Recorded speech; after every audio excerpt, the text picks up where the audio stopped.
എപ്പോഴും സക്സസ്ഫുൾ ആയിട്ടുള്ള റെസിപ്പി മാത്രം കണ്ടാൽ ശരിയാവത്തില്ലല്ലോ. അപ്പോൾ എൻ്റെ ഒരു ഫ്ലോപ്പായ ഒരു റെസിപ്പിയും കൂടെ കാണാം. ആക്ച്വലി ഞാനൊരു ക്രീം ബൺ ചെയ്യണമെന്നൊക്കെയാണ് വിചാരിച്ചത്. പക്ഷേ പാലും ബട്ടർ ഒന്നും ഇല്ലായിരുന്നു. അപ്പോൾ എന്തായാലും അത് ചെയ്തു വന്നപ്പോഴത്തേക്ക് ഒരു വെട്ടി കേക്കും അല്ല, ഡോണട്ടും അല്ല, പിന്നെ ഒരു ക്രീം ബണ്ണും ഇല്ലാത്തതുകൊണ്ടായതുകൊണ്ട് ഞാൻ ഇതിനൊരു പേരും ഇട്ടു, കട്ട് ഫ്ലവർ ഡോണട്ട്. എന്തായാലും ഞാൻ എണ്ണയിലെല്ലാം വറുത്തെടുത്തപ്പോഴാണ് ഇടയിൽ കുറേയൊക്കെ കഴിഞ്ഞപ്പോൾ ആലോചിച്ചത്, ഇതിൻ്റെ ഒന്ന് കാണിക്കാമല്ലോ എന്ന്. അപ്പോൾ ഇതിൽ പ്രത്യേകിച്ച് കാണാനൊന്നുമില്ല, ഞാൻ ചെയ്ത ഒരു ഫ്ലോപ്പായ റെസിപ്പി നിങ്ങളെ കാണിക്കുന്നതേ ഉള്ളൂ. അപ്പോൾ വീഡിയോ ഇഷ്ടപ്പെട്ടാൽ ഒന്ന് സബ്സ്ക്രൈബ് ചെയ്യുക, ഒരു ലൈക്ക് തരിക. അപ്പോൾ ഇതെല്ലാം ഞാൻ എണ്ണയിൽ വറുത്തെടുക്കുകയാണ്. പിന്നെ ഞാൻ വിചാരിച്ചു ഓവനിൽ നമുക്ക് ബേക്ക് ചെയ്തെടുക്കാം, ഒരു കറണ്ടില്ല, പവർ കട്ടാണ്. അപ്പോൾ ക്രീം ബന്നായിട്ട് അകത്ത് നമ്മൾ ബട്ടറും ഷുഗറും കൂടെ മിക്സ് ചെയ്തെടുക്കുകയാണെങ്കിലും നമുക്ക് കറണ്ട് വേണമല്ലോ, ബീറ്റർ വർക്കാവത്തില്ല.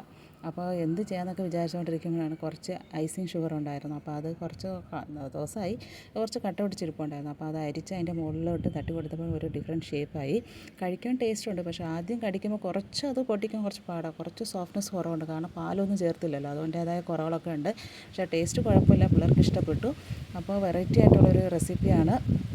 ഇതിന് പ്രത്യേകിച്ച് ഒന്നുമില്ല, നമ്മൾ പാലിന് പകരം ഞാൻ വെള്ളത്തിൽ കുഴച്ചെടുത്തതേ ഉള്ളൂ. മൈദയും ബാക്കി എല്ലാ ചേരുവകളും നമ്മൾ സാധാരണ ഡോണട്ട് അല്ലെങ്കിൽ ക്രീം ബൺ ചെയ്യുന്ന പോലെ തന്നെയാണ്, അതിൻ്റെ റെസിപ്പി തന്നെയാണ്. പക്ഷേ എനിക്കത് കുറച്ച് ഫ്ലോപ്പായി പോയി. ടേസ്റ്റ് ഉണ്ടായിരുന്നു, കുറച്ച് പൊട്ടിക്കാൻ പാടാണെങ്കിൽ അകത്ത് വെന്തിട്ടുണ്ടായിരുന്നു, മധുരം കുറവുണ്ടായിരുന്നു. എന്നാലും കുഴപ്പമില്ല, തൽക്കാലം വെച്ച് അഡ്ജസ്റ്റ് ചെയ്തു. അപ്പോൾ പൊട്ടിക്കാൻ നോക്കിയപ്പോഴത്തേക്ക് നല്ല പാടാണ്, കുറച്ചങ്ങ് വലിച്ചു കീറാൻ പറ്റുന്നില്ലായിരുന്നു. എന്നാലും കഷ്ടപ്പെട്ട് പൊളിച്ച് കഴിച്ച് നോക്കിയപ്പോഴത്തേക്ക് കുറച്ച് വെളിയിൽ ഹാർഡായിട്ട് നല്ല ടേസ്റ്റ് ഉണ്ടായിരുന്നു, എനിക്ക് ഇഷ്ടപ്പെട്ടു. അപ്പോൾ നിങ്ങളിലും ഇങ്ങനത്തെ ഫ്ലോപ്പായ സ്റ്റോറീസ് ഉണ്ടെങ്കിൽ നിങ്ങൾ ഇങ്ങനെ ഇടുക. ഇഷ്ടമായ സബ്സ്ക്രൈബ് ചെയ്യുക. ബൈ.